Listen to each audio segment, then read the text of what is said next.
My name is David Lenz. I'm the immediate past chairman of the Community Relations Committee at Greater Metro West, and I'd like to welcome you this morning to our candidate forum for District 7.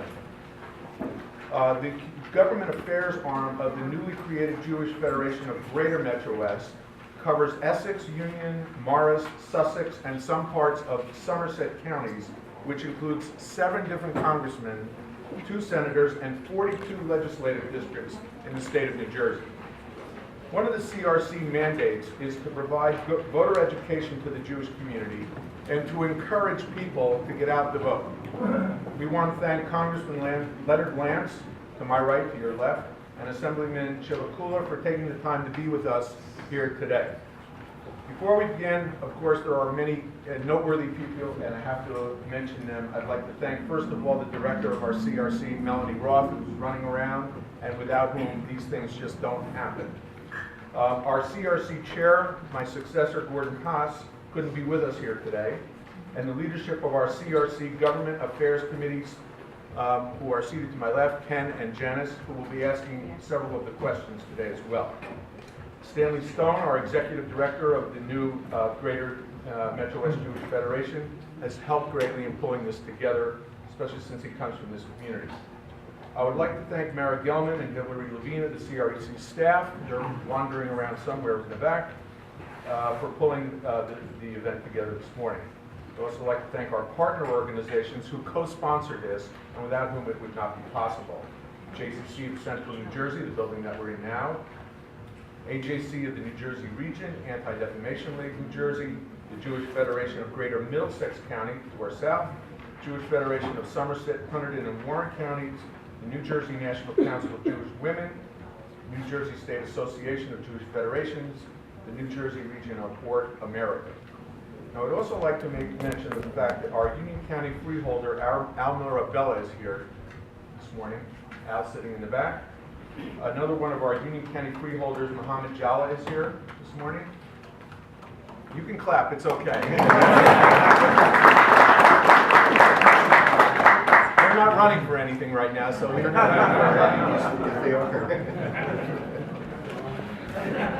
well, if they are, then you can clap.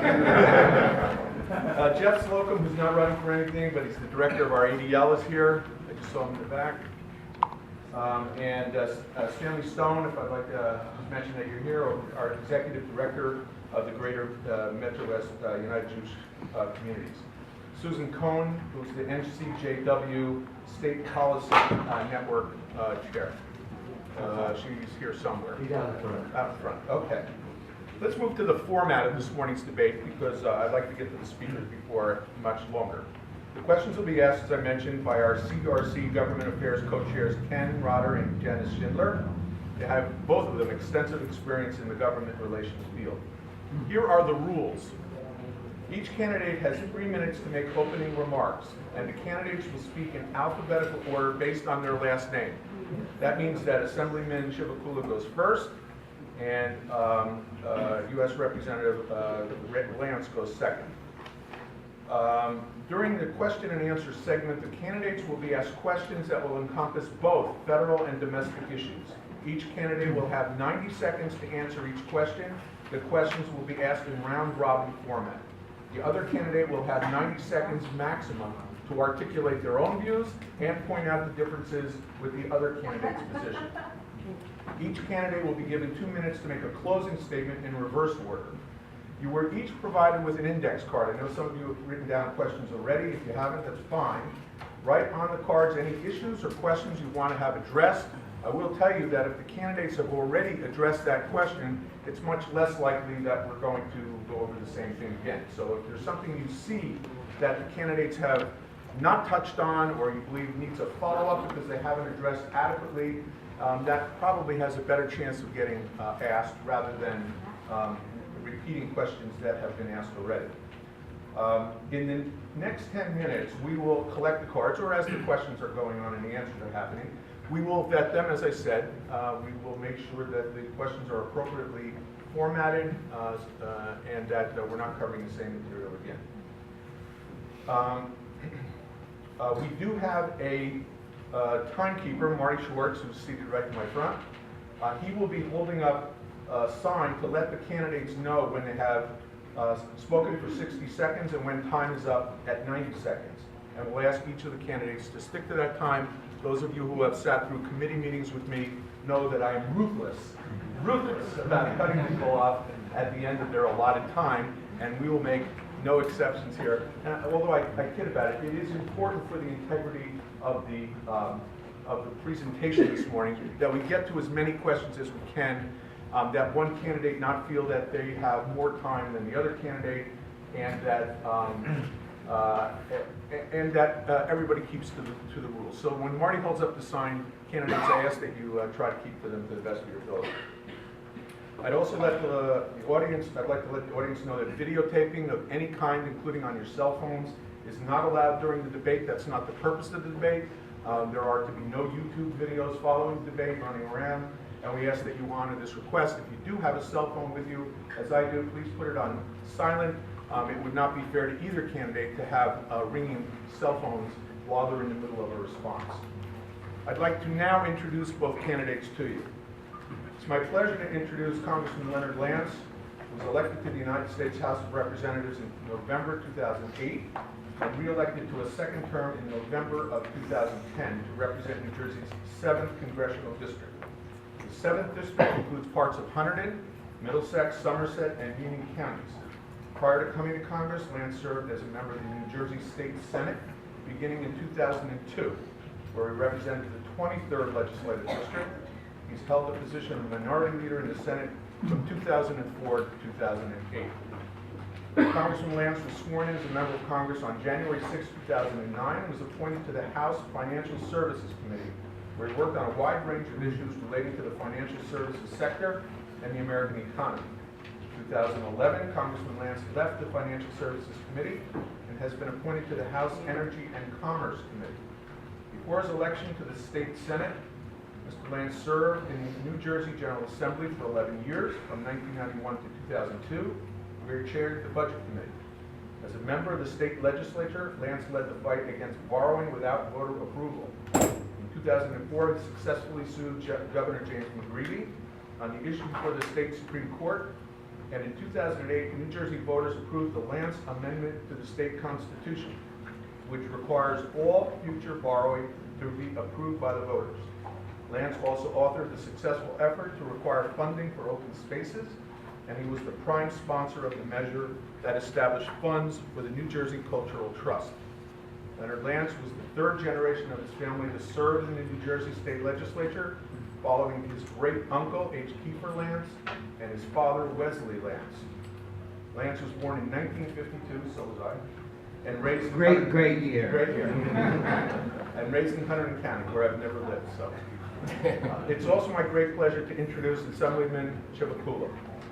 Mr. Chivukula immigrated to the United States in 1974, and he received a master's degree in electrical engineering from the City College of the City University of New York. At City University, he met his future wife, Daisy. Assemblyman Chivukula is an engineer by trade and has been involved in government since retiring from the Bell Labs AT&T in 1994.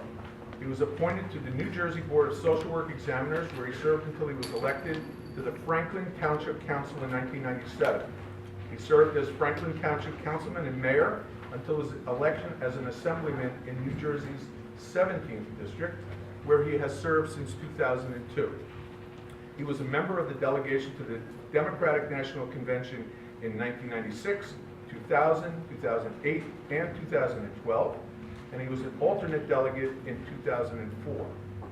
Mr. Chivukula was also one of the presidential electors for New Jersey in the 2004 presidential election. Those are the folks, I think, who go to Washington at the end of the election and actually cast their votes. In the state of New Jersey. Thank you. He has served on numerous boards, committees, and commissions for the state, county, and local levels. Mr. Chivukula's colleagues in the Assembly recognized his unique leadership qualities and elected him as a Deputy Speaker and Chair of the Telecommunications and Utilities Committee. Upendra is the Vice Chair of the Homeland Security and State Preparedness Committee and a member of the Transportation, Public Works, and Independent Authorities Committee. Mr. Chivukula holds the proud distinction of being the first Indian American elected to the New Jersey legislature and only the fourth Indian American to be elected to a state legislature. Now let's start. If you'll give your attention please to Mr. Shivakula, who will begin with. I want to thank Jewish Federation of Metro West for holding this debate. Also, I would like to thank Congressman Leonard Lance for agreeing to have a civil and honest discussion about issues that are facing the country today. Also, I want to recognize my wife, Daisy Chilukula, who is here in the audience.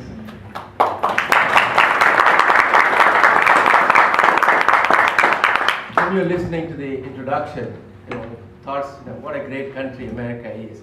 Somebody like myself coming from India to study electrical engineering and working in the industry for 30 years, especially at Bell Labs, AT&T Bell Labs, which is a very prestigious institution for nearly 18 years, and which is located right here in Murray Hill and all around the state of New Jersey. And it gives me an opportunity to give back after working so hard in the country, succeeding professionally, able to give back to the society. So I decided to get into politics, ran for the local council in Franklin Township, became a mayor, and for the last 10 years I have been in the state legislature, and where I have more than 50 legislation that have become laws in the state of New Jersey. I have worked hard to make sure that the property tax issues are addressed at the state level. I worked hard to make sure that the funding for education for the students K through 12. I worked hard to make sure that small businesses are protected, trying to reduce the regulatory burden on the small businesses. Worked hard to promote science and technology and innovation in the state of New Jersey as a member of the Commission on Science and Technology.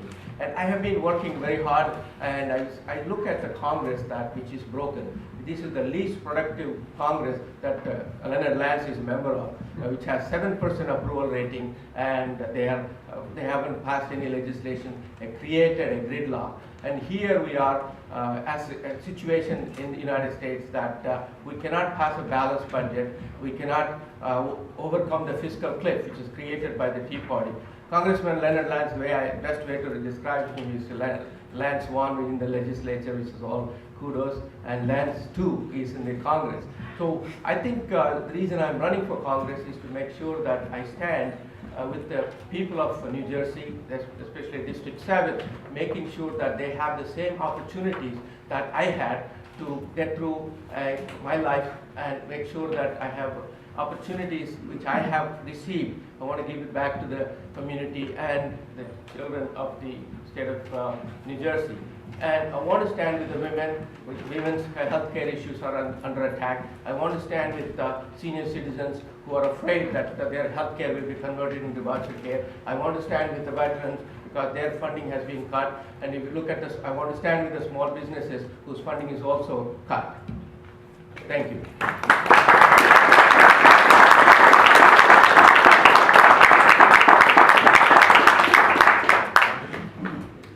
Thank you very much, and good morning to you all, and I am pleased to be here. I have been here on many occasions, and I'm honored to be invited back. I want to thank you for hosting this forum, and I'm pleased to be here with Assemblyman Shevakula. The great issue confronting the American nation is the state of the economy. In all of my town hall meetings, and we've held more than 25 in the last 2 years, in all of our telephone town hall meetings, and in the correspondence I receive, the universal concern is the state of the American economy. The economy is not as strong as it should be. Too many Americans are without employment. The labor force participation rate is at its lowest level in roughly 3 decades, and our gross national debt is more than $16 trillion, and it is rising rapidly. And we've had annual deficits over the course of the last 4 years of more than $1 trillion a year. The Star Ledger reports this morning in its edition, in its New Jersey section, page 1 of its New Jersey section, that my statement that we've had annual deficits of more than $1 trillion in each of the last 4 years is completely true in PolitiFacts. And I'm very proud of the fact that I try to present the facts as they exist. Small businesses are the heart of our economy. 7 in 10 new jobs will be created by the small business community. And they are struggling to expand the weight of higher taxes, red ink, overregulation, runaway federal spending, and rising energy costs. Since I've been a member of Congress, I have worked in a bipartisan capacity to support policies to jumpstart our economy and to get more Americans working again by providing greater certainty as to tax policy, certainty as to administrative rules and regulations, and certainty as to health care. And regarding bipartisanship, I voted for the compromise a year ago, August, that continues to fund the government, and it was based upon that vote that I had a Tea Party challenge in my own primary. And I believe in bipartisan cooperation. I've also voted for the transportation bill that is so important to move the nation forward. I was one of a handful of Republicans to vote for S-CHIP to protect America's children. I've also tried to pay attention to the international scene, and I am one of 4 co-chairs of the Israeli Republican Caucus. And I have worked to the best of my ability to support our great friend in the Middle East, the only true democracy in the Middle East, the State of Israel. I am equally proud of my record across the globe, making sure that we protect our homeland. I look forward to a good discussion this morning on the important issues facing our state, our nation, and indeed the entire world. Thank you very much.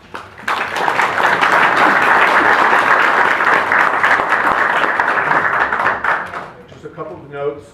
As you hear the questions asked, if you have a question, all had our fun applauding after the statements. That's the end of the applause until the end of because it takes away from their time.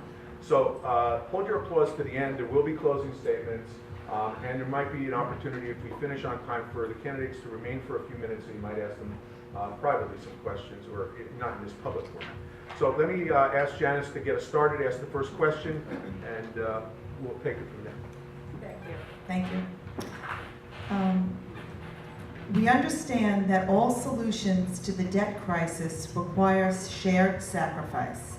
However, given our community mission to address the needs of the most vulnerable, we believe that the solution should not unfairly target the most vulnerable. What is your approach to entitlement reform that will protect those who rely upon Social Security, Medicare, and Medicaid? Since the Congressman spoke last, Mr. Shivakula, and then the Congressman. Thank you very much for asking that question. If you look at Congressman Leonard Lance, he talks about bipartisanship, and his voting record is close to 90% with Tea Party. And Lance, when you talk about Social Security votes, the words speak, the actions speak louder than words. Lance voted to raise Social Security retirement age to 70. Lance voted against protecting Social Security. Lance made it harder for senior citizens and veterans to get benefits. And then you look at veterans. Lance voted to cut funding for homeless veterans. Lance voted against funding for a program to help returning veterans and their families. Lance voted against funds for victims of PTSD and suicide prevention. So this is not bipartisanship. This is trying to balance a budget, especially the Ryan's budget, on the backs of people who are vulnerable, who are poor, who are elderly people, and veterans. I think this is has to stop. We need to think about Leonard Lance. I don't know which Leonard Lance shows up. He shows up at the Tea Party and then talks he's a conservative. When he comes to forums like this, he says he's a moderate. Thank you. I'm a strong believer that we have to preserve Social Security and Medicare and Medicaid. Regarding Social Security, I have never voted to raise the retirement age, and I'm not sure what the Assemblyman is discussing in that regard. My own views on Social Security is that for people in my age cohort, the retirement age is 66. For many in the room, the retirement age is 65, and for some a little younger than I, the retirement age is 67. And I do believe that Social Security can be maintained for future generations, perhaps raising the retirement age for those in their 20s, to 68 or 69. But that legislation has not come before the Congress yet, and certainly I want to work in a bipartisan capacity on that issue. Regarding Medicare, if we do nothing regarding Medicare, and the President and the administration, in my judgment, have done virtually nothing regarding Medicare full benefits for those who are currently recipients of Medicare will be at 87% beginning in 2023. This is intolerable to me, and I think we have to work in a bipartisan capacity to make sure we preserve and protect Medicare, not only for this generation, but for future generations as well. Thank you, Ken. Could I respond to that? Oh, I'm sorry, go ahead. Yeah. I just want to give Leonard Lance has voted House Concurrent Resolution number 34, vote number 275. That is, it increases the age to age 70. Protecting Social Security voted against House Resolution 48, vote number 178. And making it harder for seniors and veterans to get benefits. HR 1, Lummis Amendment number 85. And we can go on and on. I think you can say one thing, but the voting record speaks for itself. It is basically going back to actions speak louder than words.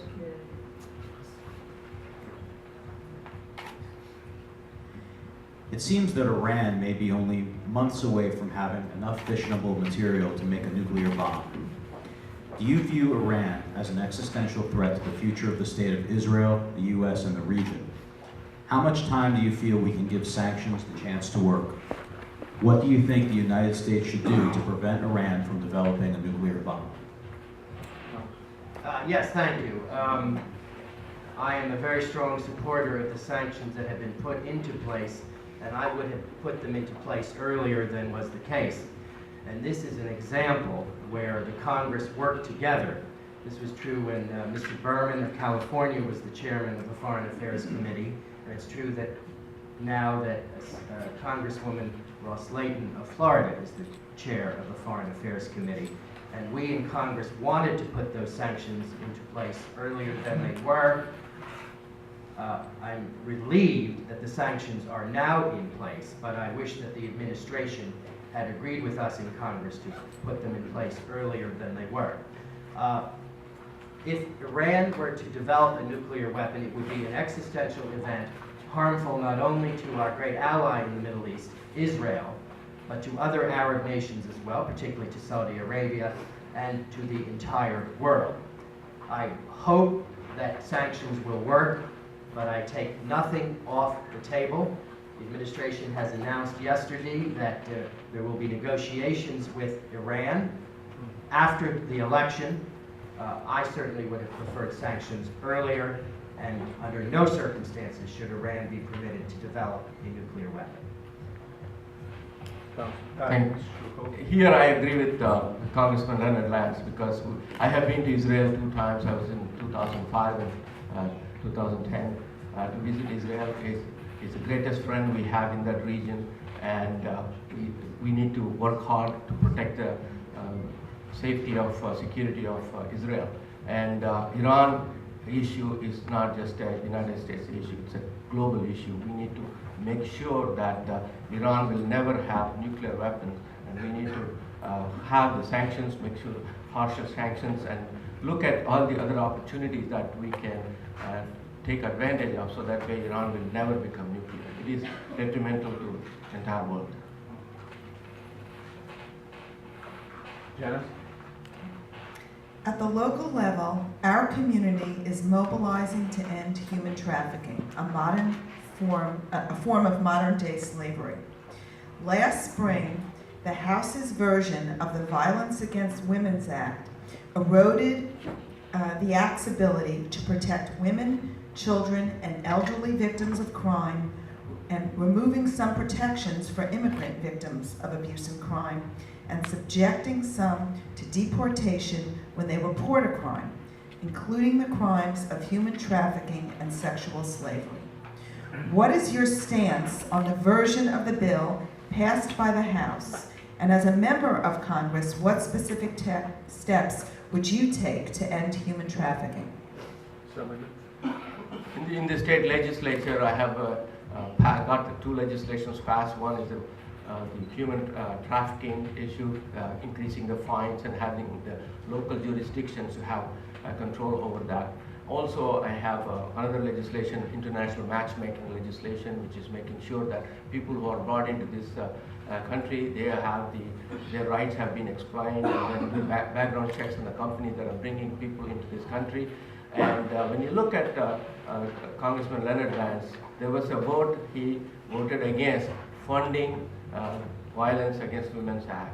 And that is not the way you're going to support violence against women. And we need to make sure that when the people are victims of human trafficking, not just women, it can be children for that matter, and we want to make sure that they are protected, and because they are on American soil, we must do everything possible to help them through the tough times. And I just want to continue to say that my commitment to try to fight human trafficking, I have done that in the state legislature. I will continue that commitment to going to Congress. I will never vote against funding for Violence Against Women Act because they need it very much. And I know I'm not a Tea Party person, so I think I don't take orders from National Party. I am a very independent person. I think we have to do things that what your conscience wants you to do. Thank you. Yes, I am guided on this issue by my close friend, Congressman Chris Smith, who I believe is the leading member of Congress in his enormously important work regarding human trafficking. It is a horrible situation, and Congressman Smith, who is a close friend of mine and has served with great distinction in the Congress since 1980, for 32 years, is really taking the lead on this issue, and I certainly favor protection to the greatest extent possible. Let me say that I hope that Congressman Smith will continue his leadership in the next Congress, and I hope that he will be overwhelmingly reelected in his congressional district, a little south of the congressional district I serve. And all of us in the House of Representatives look to Chris Smith for leadership on this issue.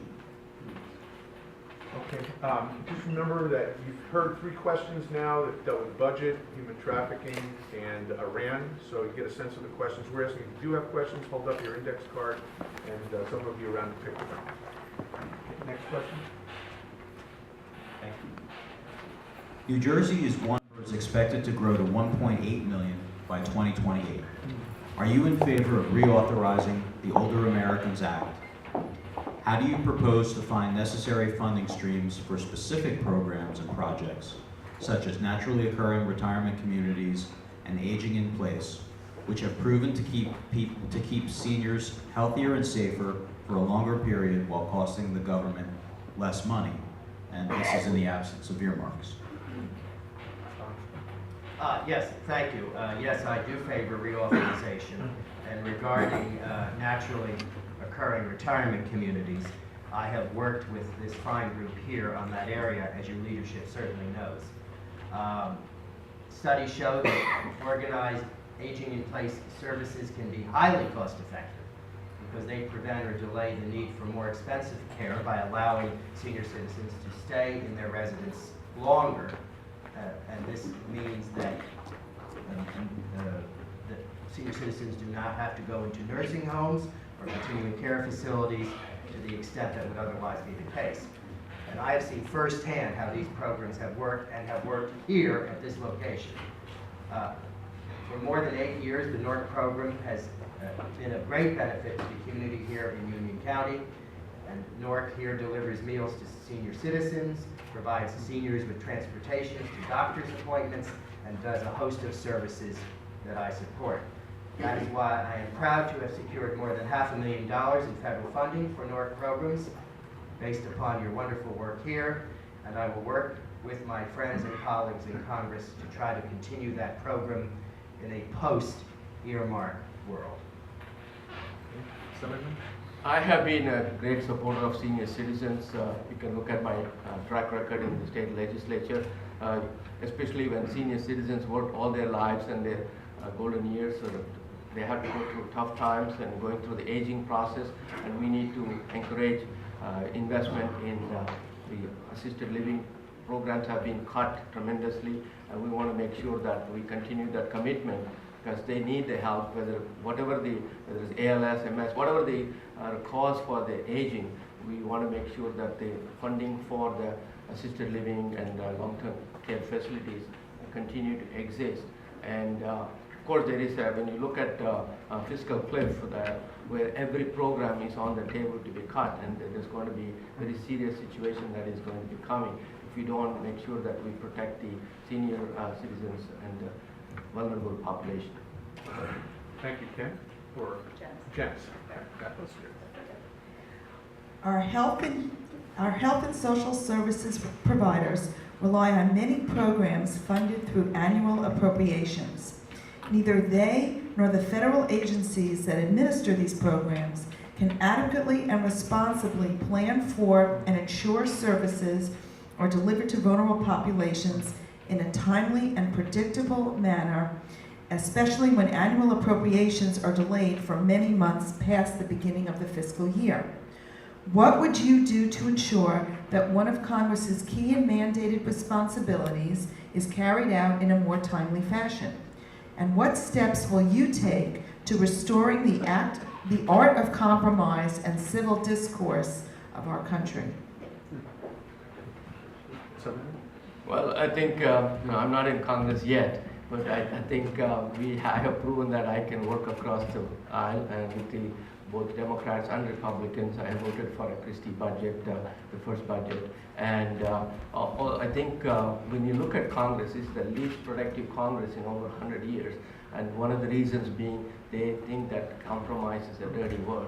And they have delayed and delayed. And when you look at the debt crisis, debt limit increasing crisis, that was it was a real fiasco. We were a laughing stock for the whole world. And that's where I think when Congressman Leonard Land says, I work bipartisan, and bipartisan only for words, but he has not shown the leadership to make sure that people come to the table and address the issues of importance to the state of New Jersey as well as the United States. I think we need to make sure that kind of work goes forward. And Leonard Lance has not done that. When I get elected to Congress, I assure you that I am going to work with both sides of the aisle and show that I do indeed match my words with actions, that I will work across the aisle, make sure that we solve people's problems. Being an engineer, we don't see Democratic problems or Republican problems. We see people's problems. People have elected us to go to Washington to make sure that we solve people's problems. And somehow, Representative Leonard Lance is, thank you. Yes, thank you. Congress should pass 12 annual appropriations acts. The House of Representatives has attempted to pass annual appropriations acts. Unfortunately, the United States Senate has not passed appropriations acts, and I want to restore a system where the Senate works with the House on this area. The House has passed budget documents. The Senate has not passed a budget document in 3 years. Not a good budget, not a bad budget, no budget. And the way the system should work is the House pass a budget, the Senate pass a budget, and then the two budgets, and they would not be identical because the House is controlled by the Republican Party, the Senate controlled by the Democratic Party. The two budget documents would go to a conference committee and a compromise would be reached. I call today again on Senator Reid and the Democratic majority in the United States Senate to pass a budget. It has not done so in 3 years. And I call upon the Senate of the United States to pass annual appropriations acts. That is the way Congress should work. I voted for the bipartisan compromise last August that continues to fund the government. I am proud of that vote. As a result of that vote, there was a Tea Party challenge to my candidacy in the primary. That is the compromise that was signed into law by President Obama. I believe there are essential services at the federal level, and I am proud to be in the tradition of bipartisanship as exemplified by that vote last August. Thank you. I'm going to intersperse a few questions that came from the audience, and you'll see some of them are terrific, so thank you very much. Just shows you that we're all able to ask good questions. If there is anything that you disagree with your own presidential candidate, your own party's presidential candidate, what is it? I'll start with the Yes. First, let me say I am a strong supporter of Governor Romney. I have known Governor Romney for quite some time. I have endorsed him in the 2008 cycle many New Jersey Republicans endorsed quite naturally Mayor Giuliani, a great mayor of our greatest city. I'm convinced that Mitt Romney has the opportunity to be a great president. I do not agree with Governor Romney on his views on certain social issues. I favor a right to choice. I have voted for common sense legislation in that regard. I certainly oppose, for example, partial birth abortion, except when the life of the mother is at stake. Governor Romney has suggested a 20% across the board income tax cut. I would look at that, but I do not commit to voting for that. I first want to see how we can reform the tax system, and I certainly want to make sure that we have enough tax revenues moving forward. I don't favor raising taxes on anybody, but before voting for a tax proposal, I want to make sure that it will help to have a stronger American economy, and that is the way, in my judgment, to bring greater tax revenues to our coffers. Assemblyman?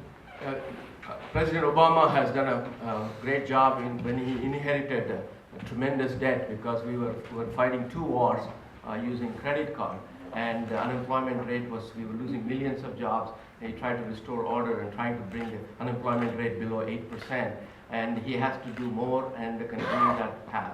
Also, he has to get tougher. I think when you watch the debates, and he is very soft on Romney. Governor Romney has been, within the course of 20 minutes, he gives 3 different positions. When he talks about he's going to reduce the tax rate to 20%, and when some of the economists have come up and said that it's going to cost $5 trillion plus a couple of more $1 trillion, and he has not, when he said he will balance it out with cutting taking out some of the loopholes, but he has not been very specific. So Governor Romney is like, now you see it, now you don't type of governor, and I wish and I urge President Obama to speak up and making sure that hold Governor Romney's feet to the fire, make sure how he is going to do that, how this Tea Party Congress has, he's just trying to, just like Congressman Leonard Lance, he's just saluting the Tea Party Congress. I think we have to stop that. May I respond? I think let me try first. I want to ask both candidates in less than 30 seconds to directly answer that question. Give me one proposal that your party's candidate has made that you disagree with, and I'll start with the Congress. Yes, I've already answered that question. I said that I disagree with Governor Romney on various social issues, and I pointed out the issue regarding my view on choice. I do favor banning partial birth abortion, but I do favor a fundamental right in that area. I did not hear from the Assemblyman any area of disagreement with the President of the United States, and perhaps he does have an area of disagreement. I've just given you an area of disagreement between me and Governor Romney, and I would be interested in what a disagreement might be between the Assemblyman and the President. Assemblyman? I think the President has to address the issue of jobs more, and he has to focus on that. We need to look at comprehensive immigration reform. He has not been able to achieve it because Congress is blocking. And in terms of trying to create American Jobs Act, the Congress has voted against it. And the other important thing is that in terms of the Affordable Health Care Act, we need to put some measures that will reduce the cost of healthcare delivery. Okay. President Obama has requested $3.1 billion in security assistance for Israel as part of his budget for fiscal year 2013. This foreign aid represents the 5th year of a 10-year agreement to provide the Jewish state with the resources to defend itself amid rising threats in the region. Will you support this measure going forward? I move on to Assemblyman. Definitely, I think Israel is the greatest friend we have, and security of Israel is utmost importance, not only the United States but also the whole world. And we want to make sure that we are with them hand in hand, making sure that we provide the funding that is required so that way Israel can defend herself, and we need to make sure that there is a process that has to go through, and there are so many enemies. Geopolitical situation is such that Israel is under constant attack. We want to make sure that one thing they shouldn't be worried about or attack on their funding. I think it requires a bipartisan agreement, and I definitely continue support for Israel, and we have to do that. The answer is an emphatic yes, and not only can I say that in the future, I have done that in the past, and there have been some in this room who have come to Washington to visit with me on this specific issue. Regarding the larger issue of Israel, I am extremely proud of my record. I voted to impose sanctions on the Central Bank of Iran, led a bipartisan effort urging the administration to enforce fully new sanctions on Iran, opposed Palestinian efforts to circumvent the peace process, sent a letter to the president respectfully urging him to meet with Prime Minister Netanyahu during their being in New York in September, called for the European Union Council to designate Hezbollah as a terrorist organization. I co-sponsored legislation condemning the president of Iran and the leaders of the Islamic Republic of Iran for addressing the United Nations on Yom Kippur. Voted for the Kirk-Menendez Amendment targeting Iran's central bank, certainly a bipartisan piece of legislation. Co-sponsored the Holocaust Insurance Accountability Act. Voted to keep U.S. taxpayer money out of the hands of terrorists. And signed a letter to the Secretary of State opposing any waiver to restore UNESCO funding as a result of its recognition of Palestine, among others. Thank you. You both had long and distinguished careers in the New Jersey State Legislature.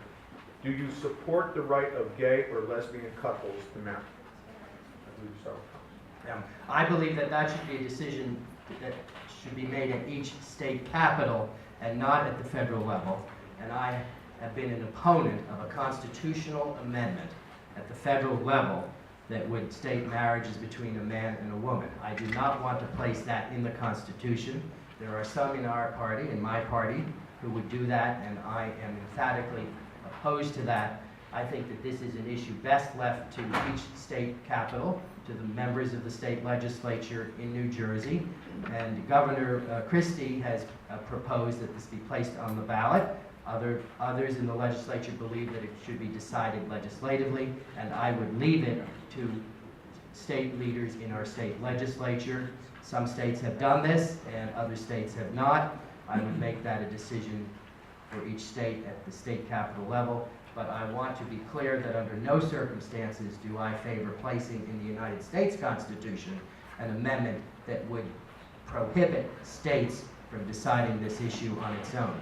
And I think my views in this area are based upon my great belief in federalism. Having served in the legislature, as the Assemblyman now does, I am confident that many responsibilities in the American nation should be decided at the state level, and I think this is one of them. When Congressman Leonard Lance was in the state legislature, we have a vote on civil unions, and he voted against it. And then we have passed the Equal Marriage Act, Marriage Equality Act, and I voted for it. Congressman Leonard Lance was in one of the town hall meetings in Bridgewater saying that the marriage should be a man and a woman. And we know where he stands on. And with respect to DOMA, I think, I don't know, you probably will say my record shows that he voted against, for it, Defense of Marriage Act, and probably he will answer that. Okay, thank you. Ken, next question? Janice, I'm sorry. Our federation supports the charitable contribution deduction and supports the IRA charitable rollover. Both provisions help us maximize the funds available to help the vulnerable. Do you have ideas or modifications on using the tax code to support charitable giving? Do you pledge to oppose any effort to eliminate the charitable tax deduction? We run Assemblyman first? Yeah, thank you. I think charitable institutions have done a tremendous work in terms of providing social services and various services to the communities. And so I think it's one of the ways they're able to do that because of the tax deductibility of the donations given by the donors. And I think I will continue to support that. And when you look at watch out for the Ryan budget, and which Leonard Lance has voted for, and everything is on the table. And I would be nervous if even the tax deductibility of charitable contributions will be under attack, and I am concerned about that. So I just wanted to make a contrast between what Leonard Lance says and what I would do. I mean, when you see me, what I say, what you see is what you get, and I don't know about Leonard Lance. Yes, thank you. I want to work with charitable groups across the country in this area. I think charitable contributions really fund superb organizations like this, and I favor the continued deductibility of charitable contributions. I'm deeply concerned that some criticized Governor Romney, for example. He and Mrs. Romney contributed $4 million to charity last year, and there have been some who have been critical of that. When one contributes to charity, that does lessen one's overall federal tax burden. I believe that it is an eminently appropriate trade-off, and that we should encourage charitable giving. And regarding the rollover issue, which was also a part of the question, I certainly favor that as well. Tax reform is likely to come before the new Congress through the Ways and Means Committee next year. The two most important committees in the House are the Ways and Means Committee and the Energy and Commerce Committee. You're not allowed to serve on both of those committees. I'm honored to serve on the Energy and Commerce Committee because it is of such critical importance to the district. But I want to work with colleagues on the Ways and Means Committee to make sure that we move forward appropriately so that organizations like this organization can continue to do the necessary, the vital work that you perform. What should be the United States' role in the Syrian civil war? I do not favor boots on the ground. We have roughly 90,000 troops at the moment in Afghanistan. Our combat mission has ended in Iraq, and certainly I hope our combat mission in Afghanistan ends in a timely fashion, I would imagine by the end of 2013. But I do believe we need to have greater influence over what's happening in Syria by working with allies. And in particular, I think we should try to make sure that Russia is involved. And Russia has been a bad actor in this situation, an extremely bad actor. And we have to exert more influence on Russia, in my judgment. Also, I think we have to support Turkey in this regard.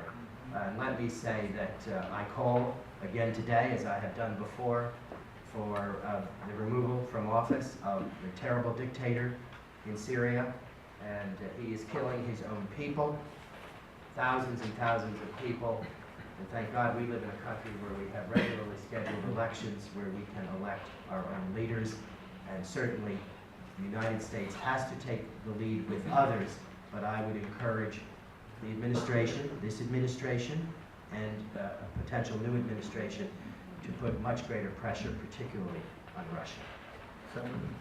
President Bashar al-Assad has been a dictator, and he has been very cruel and committing massacre against the citizens of Syria.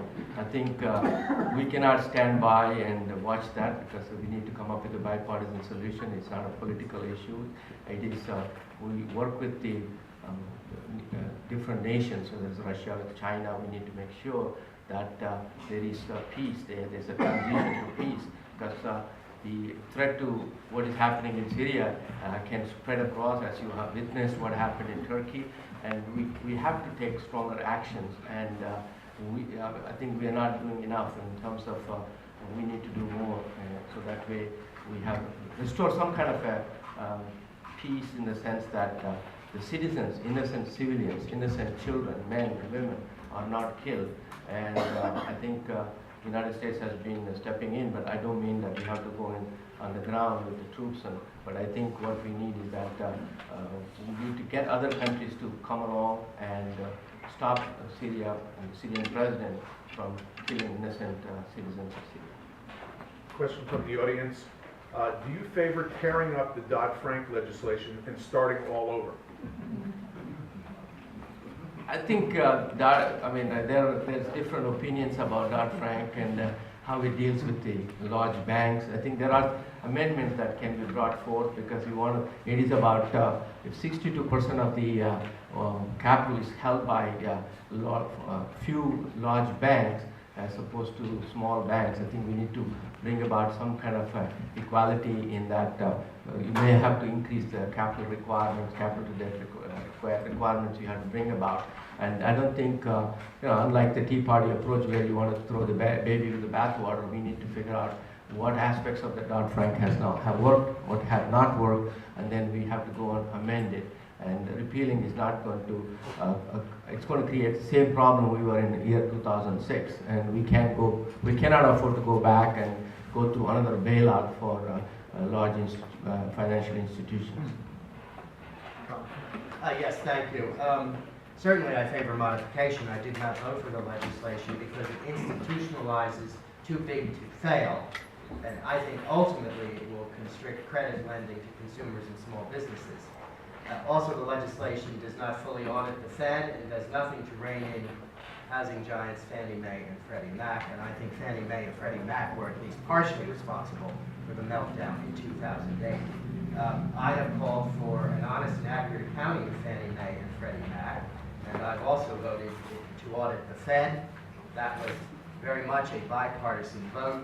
It passed the House of Representatives by a vote of 327 to 98, and I would encourage the United States Senate, yet again in this area, to move forward. Too big to fail is terrible, and big banks should not be given federal funds the way that occurred at the meltdown. I was not there for that, for the initial vote in TARP. That was before I went into Congress. But let me say my deepest concern about Dodd-Frank is that it places in statutory law the notion that too big to fail, were it to occur again, would lead to the funds of the American people, taxpayer funds, bailing out our largest institutions, and I am vigorously opposed to that. Does the situation, the financial situation in Europe, provide an example or a paradigm for dealing with our own budget crisis and whether financial austerity, which they're trying there, would work here or would not work here? I certainly think that the situation in Europe is a cautionary tale for the United States, places like Greece and other places. We have to get a handle on federal spending, and we need a glide path back to fiscal responsibility. I'm under no illusion that we can balance our budget overnight, and it will take some time to balance the budget in this country. But it's simply intolerable that we have these annual deficits of more than $1 trillion a year. The Ledger reports this morning that my statement is 100% accurate, that President Obama promised to have these annual deficits at the end of his 4-year term of office. That has not occurred. We need a glide path back to fiscal responsibility. We have to work together in this regard, but I do believe that Europe provides a cautionary tale. And I have voted for responsible compromises, including the great compromise of last August that continues to fund the government. But I want to do more, and I hope eventually that we can reach a balanced budget. But I do not want to give the constituents of the district I serve the impression that this is going to happen overnight. I would hope next year we might have an annual deficit of $600 or $700 billion. That's a lot of money, but it would certainly be significantly better than an annual deficit of $1.1 trillion. Yeah, what is happening in the European Union can provide us a lot of lessons learned and see how we can address our own deficit issue as well as the debt issue, which is more than $15 trillion. And we need to take measures as we cannot address this issue in a very quick, there's no quick fix for addressing the debt issue. So over a period of time, we have to come up with, we have to lay out a plan how we are going to reduce our debt and also while paying it back, and we need to look at that. 3.5% of our budget goes towards debt service cost, and when you have such a a tremendous debt. It is going to have enormous burden on the taxpayers, especially people who are middle class, and all this is going to impact you on that. And so I think of course, the United States is the United States, and the European Union is the European Union. We are not a socialist like the program that they have. But I think we do have a responsibility to make sure that our vulnerable population is taken care of, and we cannot afford to balance the budget on the backs of vulnerable people. Thank you.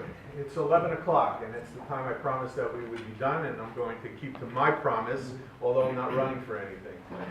So, but we intentionally finished just a couple of minutes early because we've asked both candidates if they would stick around for a few minutes. There's coffee in the back. If you have, some of your questions obviously did not get asked, and I would like to encourage you to meet with them. Great. I know that we will finish with closing remarks from both candidates, but allow me to first thank each of them for participating today, for being here, and for spending the time with us, because we know how important this is both for our community and for our population at large to get our views out and ask them questions on how they will handle things of importance to us. So let me ask each candidate to make their closing statement, 2 minutes each. And again, thank you for everybody who helped put this together. When you're done, again, I ask you to stick around for a few minutes with the candidates. Senator? Thank you very much. It is indeed an honor and privilege to run for U.S. Congress as an immigrant like myself would never dream of. And I have worked in the government for 15 years, but most of the more than 30 years I've been in the private sector.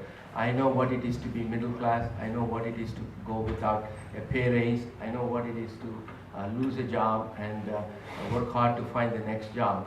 And it is the contrast is very clear in that I want to make sure that we are fiscally responsible. We want to make sure that we balance the budget. We try to cut down the debt. We have to create opportunity to reduce the unemployment, especially youth unemployment has been a big problem for New Jersey and I don't know other states, but New Jersey is a big problem.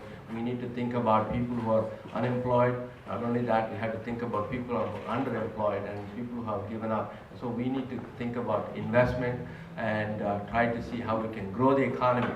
Just cutting is not going to solve our problems. We have to invest in innovation. We have to encourage entrepreneurship. That means you have to develop the skill set that is required. So investment in higher education is required. We must protect the women's health care, senior care, and we have to take care of our veterans who have given their lives to defend the United States. I think we have an obligation, and we need to do that responsibly. We need to take a practical, pragmatic approach, so that way we are not going to do things that is going to hurt one or the other unequally. So we want to make sure that everything is done properly. It requires bipartisan cooperation. Both parties have to get together and work on coming up with problems, because it is finger pointing which has been going on for the last couple of years. That cannot continue. We have to come up with a solution that helps the people of the state of New Jersey and the United States. Thank you for this opportunity. Thank you. Yes, thank you, and I want to thank you for... My views on public policy are based upon my belief that we have to be fiscally responsible. I am the author of the most important constitutional amendment to the state constitution that prohibits further borrowing without voter approval. I sued Governor McGreevey on that issue. The Assemblyman voted for horrible spending at the state level during the McGreevey years, spending without voter approval. I put an end to it by suing Governor McGreevey. I was successful in our state Supreme Court, and then I was successful in the passage of a constitutional amendment. I have worked in Washington across the aisle on issues important to this district and important to the nation. For example, Congresswoman Anna Eshoo and I, she a Democrat of California, and I have worked together to pass legislation regarding recalcitrant cancers. I'm extremely proud of that, and I call upon the Senate, which is working in bipartisan capacity, to pass that legislation as well. We need greater fiscal responsibility in Washington. We have to bring down annual deficits. We can do that over time, and I have voted as a matter of fundamental policy to make sure that governmental action continues the compromise of last August. I also firmly believe that we have to support Israel. Israel is our strongest ally in the Middle East. It is one of our greatest allies across the globe. I have met with the Prime Minister of Israel, with the Foreign Minister, with the Defense Minister, with the leader of the opposition, and I will continue my commitment to Israel. I believe that public service is a public trust. I live in the congressional district I serve. I would never run for Congress in the congressional district in which I did not live. And if I am permitted to serve in Congress again, I will work to the best of my ability on behalf of all of the residents of Congressional District 7, where I live. Thank you. Just two closing notes. Mr. Dennis Breen is here with us today. He's the independent candidate. He'll be with us for the next few minutes. If you have questions of him, I urge that you express them. And now, you please applaud and recognize